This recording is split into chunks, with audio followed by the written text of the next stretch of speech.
G'day team! I'm Louise Marshall from RosterElf. In this quick tutorial, I'll show you how to edit or delete leave straight from your dashboard so your records stay perfect in RosterElf and Xero. How to edit leave in the dashboard.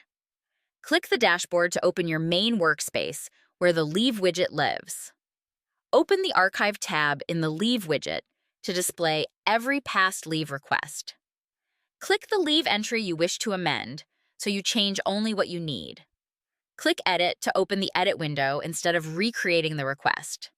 Select the new dates and leave type, then hit Save to keep payroll and scheduling in sync. Confirm the changes if the leave has already been sent to Xero so everything matches. How to delete leave in the dashboard.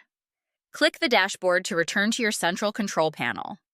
Open the Archive tab in the Leave widget, because deletions are safest when nothing is live. Click the leave entry you want to delete to avoid accidental data loss. Click Delete to open the confirmation window so RosterElf checks your intention. Hit Yes, Delete to confirm, and the leave entry is permanently removed from RosterElf.